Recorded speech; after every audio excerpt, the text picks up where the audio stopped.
Vamos para a palavra de oferta agora. Queria chamar o Eliel. Vai estar nos ministrando nessa noite, amém?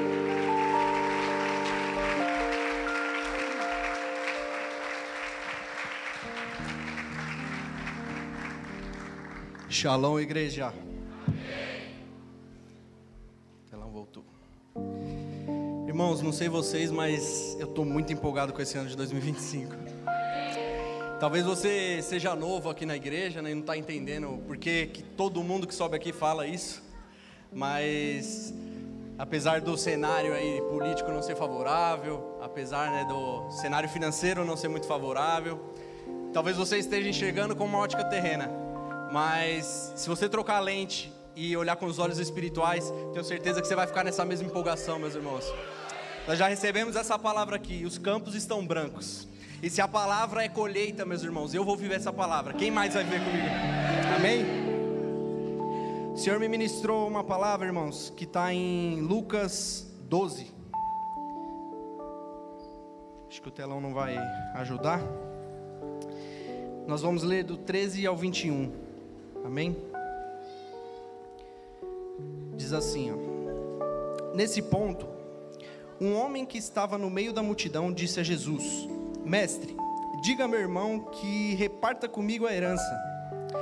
Mas Jesus lhe respondeu: Homem, quem me nomeou juiz ou repartidor entre vocês? Então lhes recomendou: Tenham cuidado e não se deixem dominar por qualquer tipo de avareza, porque a vida de uma pessoa não consiste na abundância dos bens que ela tem. E Jesus lhes contou ainda uma parábola, dizendo: O campo de um homem rico produziu com abundância. Então ele começou a pensar: O que farei? Pois não tenho onde armazenar a minha colheita.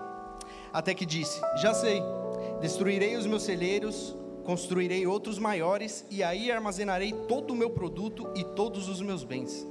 Então direi à minha alma: Você tem em depósito muitos bens para muitos anos. Descanse, coma, beba e aproveite a vida.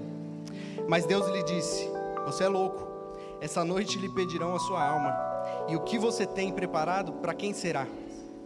Assim é o que ajunta tesouros para si mesmo, mas não é rico para com Deus. Amém? Irmãos, o Senhor me ministrou profundamente nessa parábola. E assim como as outras parábolas de Jesus, nós conseguimos extrair diversos ensinamentos, né? Apesar dessa parábola estar direcionada para a área financeira, nós conseguimos extrair ensinamentos da nossa área matrimonial, da área ministerial. E isso é o que nos atrai nas parábolas de Jesus.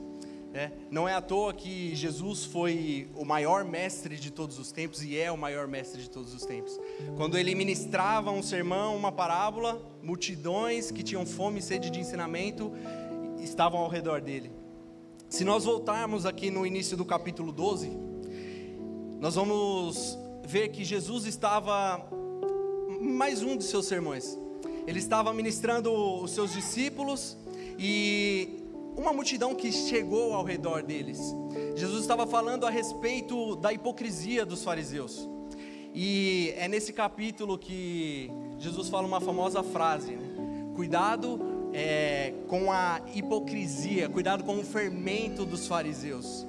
Por que ele compara com o fermento? Porque um pouquinho de fermento, ele incha toda uma massa, né? E Jesus basicamente ele estava alertando aquele povo, dizendo: cuidado com aqueles que falam, faça o que eu falo, mas não faça o que eu faço.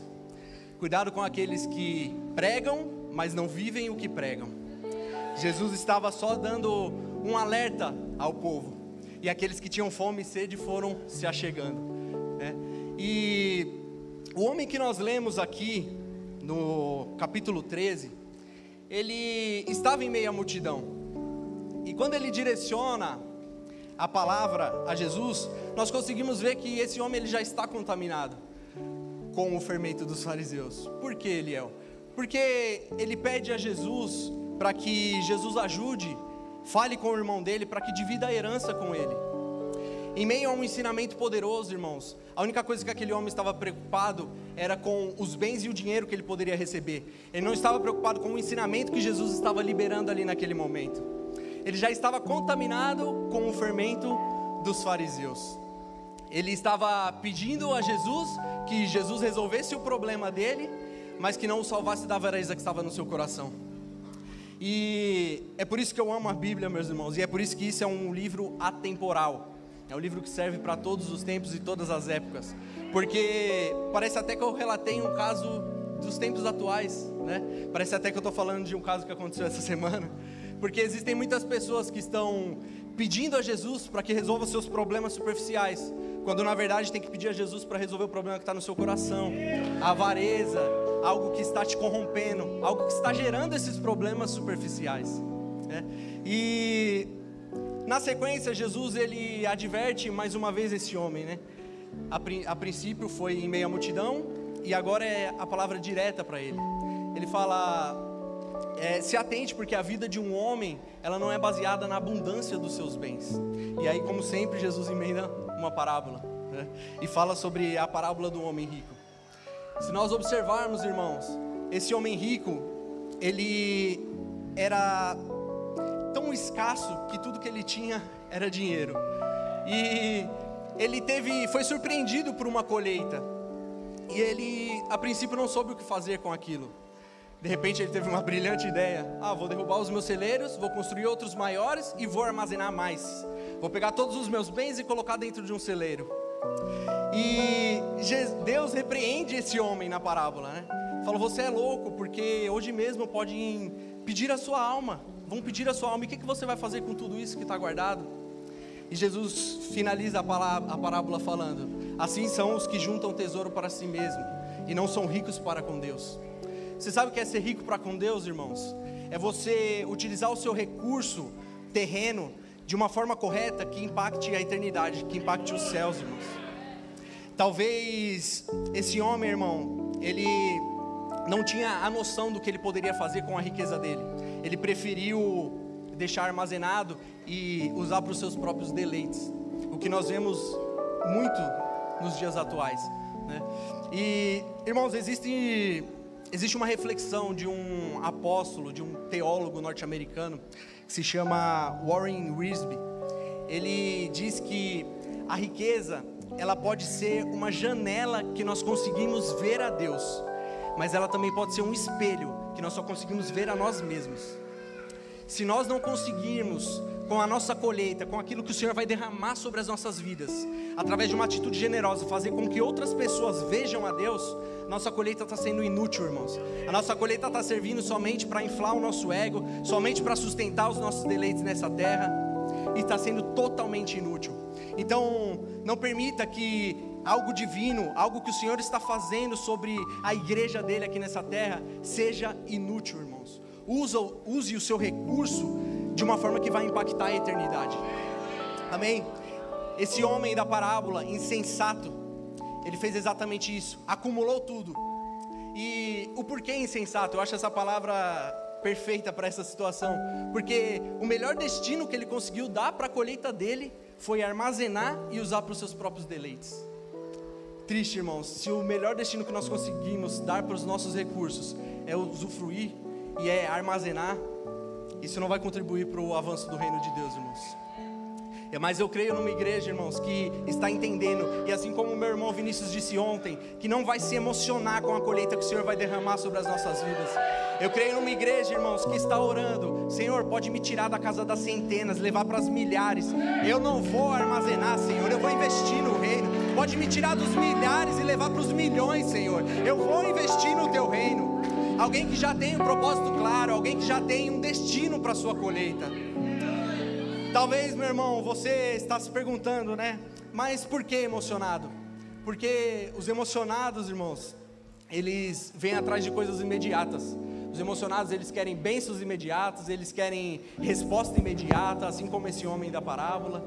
E os emocionados, eles vão atrás de campanhas da prosperidade. Mas eu quero te falar uma coisa, irmãos.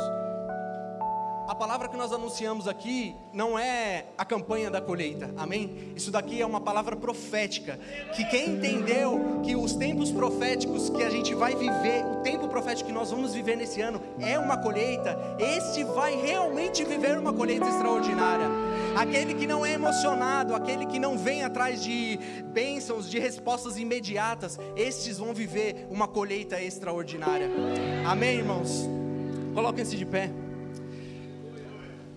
Espero que essa palavra tenha te direcionado o que fazer com a sua colheita, irmãos. Nós vemos que os profetas vêm na frente, mostrando a visão, mostrando o que nós vamos viver. Mas se nós não soubermos o que fazer com aquilo que nós vamos viver, nós vamos perecer e o propósito não vai ser cumprido. Amém? Vamos orar. Pai, em nome de Jesus, eu te agradeço primeiramente por essa palavra, Senhor. Te agradeço por essa direção, Senhor, que o Senhor nos deu, sobre o que fazer, Pai, com a nossa colheita, sobre ter consciência de onde investir os nossos recursos, ó Pai. Eu te peço, Senhor, que cada irmão e irmã aqui, ó Pai, tenha o entendimento, Senhor, de que não pode ser emocionado, Senhor, de que precisa colocar um propósito na sua colheita, Pai, para que o reino de Deus avance, para que tudo, ó Pai, coopere para o avanço do teu evangelho aqui nessa terra, Senhor. Eu te peço, Senhor, derrame as tuas bênçãos sobre a vida de cada um aqui, Senhor, que aquele que vem dizimar, primiciar e ofertar, venha desfrutar da palavra que está sobre esses princípios, Senhor. Em nome de Jesus, eu te peço e já te agradeço, Pai, em nome de Jesus, amém.